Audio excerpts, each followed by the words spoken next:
Hello and good morning, dear students. How are you? I hope you all are fit and fine. So, today we will study about English language, chapter number 12, and the name of the chapter is Use of Apostrophe S. बच्चों, आज हम English language में chapter 12 में पढ़ने जा रहे हैं use of apostrophe S. Apostrophe S किसे बोलते हैं? जैसे कि ये ऊपर एक कॉमा लगा है और ऐसे, तो इसे हम क्या बोलेंगे? Apostrophe S. फर्स्टली हम जानेंगे एपोस्ट्रॉफी एक्स का मतलब क्या होता है और इसका यूज़ कहाँ पर किया जाता है. एपोस्ट्रॉफी एस का मतलब होता है का या फिर की या को, यानी किसी चीज़ का किसी चीज़ से संबंध अगर बताया जाता है, यानी कि किसी लिविंग थिंग का किसी नॉन लिविंग थिंग से संबंध बताया जाता है, तो वहाँ पर क्या लगता है? एपोस्ट्रॉफी एस लगता है. Let's continue. Read the sentences given below. यहाँ पर कुछ सेंटेंसेस दिए गए हैं और यहाँ पर कुछ पिक्चर्स दी गई हैं. इन पिक्चर्स में एक दूसरे का, जैसे कि इस गर्ल की पिक्चर है, इसके पास एक बैग है. गर्ल एक लिविंग थिंग है और बैग क्या है? नॉन लिविंग थिंग है. ठीक है. या तो फिर किसी के बारे में अगर बात की जा रही है या तो उसका संबंध बताया जा रहा है तो भी एपोस्ट्रॉफी एस लगता है, या फिर किसी के बारे में बात की जा रही है तो वहाँ पर भी एपोस्ट्रॉफी एस का यूज़ होता है. Read the sentences given below. यहाँ पर कुछ सेंटेंसेस दिए गए हैं, इसे पढ़ते हैं और आइए समझते हैं. Gracie has a big bag. This is a girl and her name is Gracie. यानी कि ग्रेसी के पास क्या है? एक बड़ा सा बैग है. तो अगर हम एपोस्ट्रॉफी एस यूज़ करके लिखेंगे तो हम क्या लिख सकते हैं? ग्रेसीज. देखिए, ग्रेसी के बाद एपोस्ट्रॉफी एस लगा है और बिग बैग इज़ बिग, यानी ग्रेसी का बैग कैसा है? बड़ा है, यानी ग्रेसी का बैग. तो का यूज़ जो हो रहा है तो इसका मतलब क्या है? एपोस्ट्रॉफी एस का यूज़ हो रहा है और ग्रेसी और बैग में क्या किया जा रहा है? संबंध बताया जा रहा है. देखिए ब्रैकेट में लिखा है बैग बिलोंगिंग्स टू ग्रेसी, यानी कि बैग किससे बिलोंग कर रहा है? ब्लैक का संबंध किससे बताया जा रहा है? बैग का ग्रेसी से. ठीक है.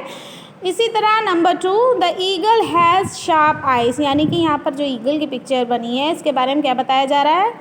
कि इसकी जो आँखें होती हैं वो बहुत शार्प होती हैं, यानी कि बहुत तेज़ होती है.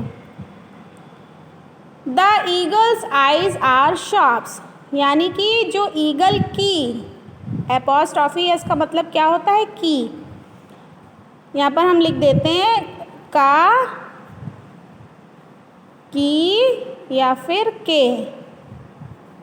ये तीनों क्या होते हैं? एपोस्ट्रॉफी एस के लिए यूज़ होते हैं. इसका मतलब एपोस्ट्रॉफी एस का क्या होता है? का या की या के या फिर किसी में संबंध बताया जाता है. ठीक है.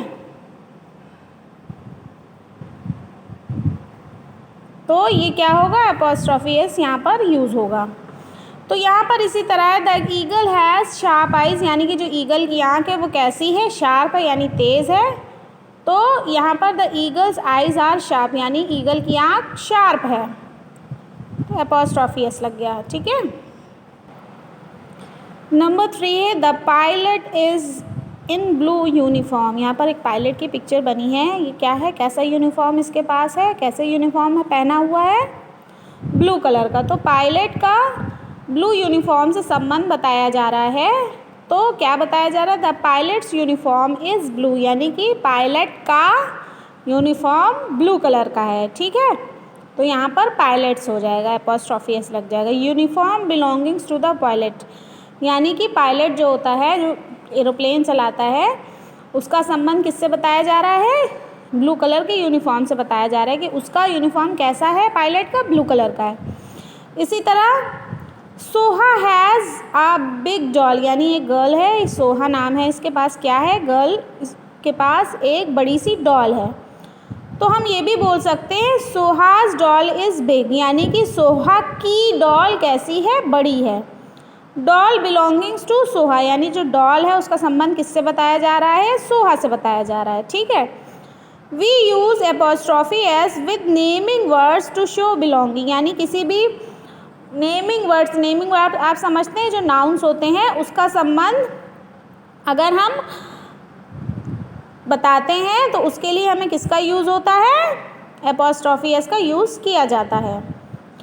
There are some exercise and examples. यहाँ पर कुछ exercise fill in the blanks दिए गए हैं और एग्जाम्पल्स से समझाया गया है कि यहाँ पर एपोस्ट्रॉफी एस का यूज़ कैसे करेंगे.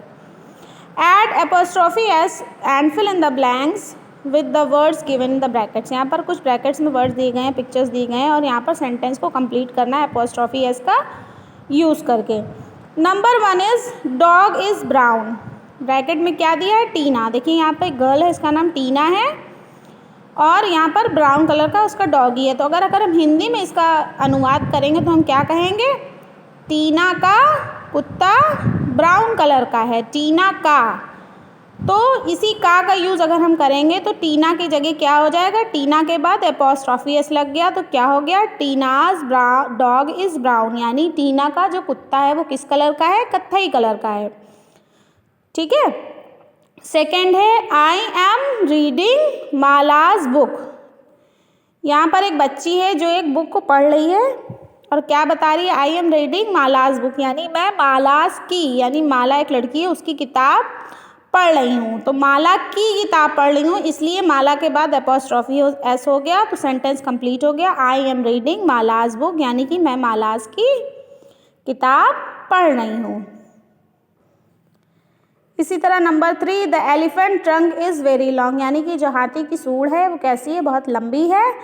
हाथी की सूंड, तो की के लिए क्या लगेगा? हमेशा एस एपोस्ट्रॉफी लगेगा, तो क्या हो जाएगा? एलिफेंट एपोस्ट्रॉफी एस, यानी एलिफेंट। ठीक है। इसी तरह Santa bag is full of gifts, यानी जो सैंटा है इसका बैग किससे भरा है? गिफ्ट्स, यानी गिफ्ट यानी जो आपको हम देते हैं उससे भरा है। तो किसका गिफ्ट भरा है? किसका बैग? सैंटा का। तो सैंटा के बाद क्या लगेगा? एपोस्ट्रॉफी एस लग गया, तो Santa's bag is full of gifts. ठीक है।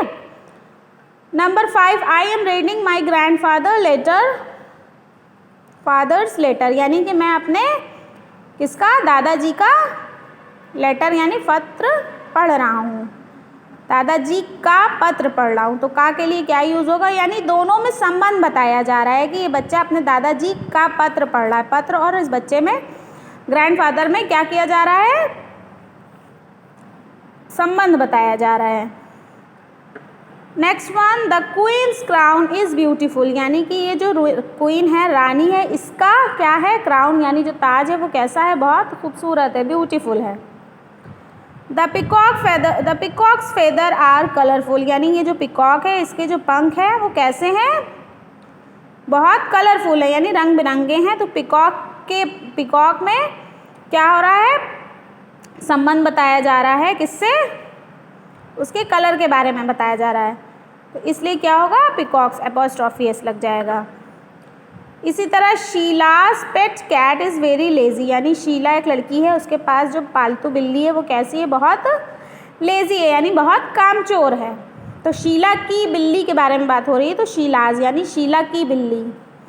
कैसी बिल्ली? पालतू। पेट मीन्स पालतू, कैट मीन्स बिल्ली, यानी शीला की जो बिल्ली है जो पालतू है वो कैसी है? बहुत लेज़ी है, यानी बहुत कामचोर है। Next one is these are grandmother's reading glasses. यहाँ पर ग्लासेस यानी फ़ोटो बनी है, यानी चश्मे की फ़ोटो बनी है।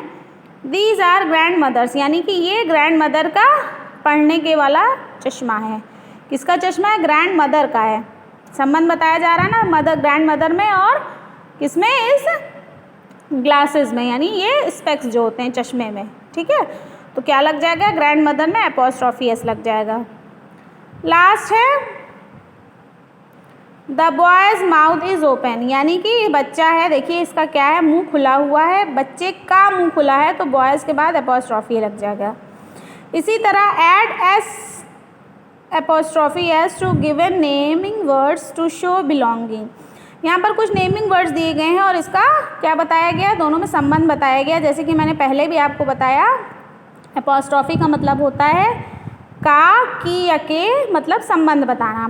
गर्ल्स ड्रेस यानी लड़की, और ड्रेस यानी आपका कपड़ा, तो इसका कोई अर्थ नहीं निकल रहा है। अगर गर्ल्स ड्रेस हो गया तो क्या हो गया? लड़की का कपड़ा। बर्ड्स विंग यानी बर्ड्स मीन चिड़िया, विंग मीन्स पंख, यानी चिड़िया पंख, इसका कोई अर्थ नहीं है, तो इसका क्या अर्थ होगा? बर्ड्स विंग यानी चिड़िया के पंख। चाइल्ड टॉयज यानी चाइल्ड मीन्स बच्चा और टॉय मीन्स खिलौना, तो बच्चा खिलौना, इसका कोई अर्थ नहीं है, क्या हो जाएगा? चाइल्ड्स टॉय, यानी इसमें दोनों में संबंध बताया जा रहा है किसका खिलौना, बच्चे का खिलौना। मंकी टेल यानी मंकी की कहानी, मंकी टेल यानी मंकी के बारे में बंदर की कहानियाँ। ओ सॉरी, टेल मीन्स दुम होता है, मंकी टेल माने बंदर की पूंछ। तनु पेंसिल, तो क्या हो जाएगा, तनुज को एपोस्ट्रॉफी एस और पेंसिल हो जाएगा, यानी क्या हो जाएगा, तनुज पेंसिल यानी तनु की पेंसिल। यानी कि जितने भी ये वर्ड्स दिए हैं इसका इनसे संबंध बताया गया है, जैसे कि लड़की का ड्रेस, चिड़िया के पंख, बच्चे के खिलौने, बंदर की पूंछ और तनु की पेंसिल। तो बच्चों आज हमने एपोस्ट्रॉफी एस के बारे में पढ़ा कि एपोस्ट्रॉफी एस का मतलब क्या होता है। मेन इसका मतलब का, की या के लिए यूज़ होता है और किसी दो चीज़ों में संबंध बताने के लिए किया जाता है। आई होप आपको ये चैप्टर अच्छे से समझ में आ गया होगा। Thank you.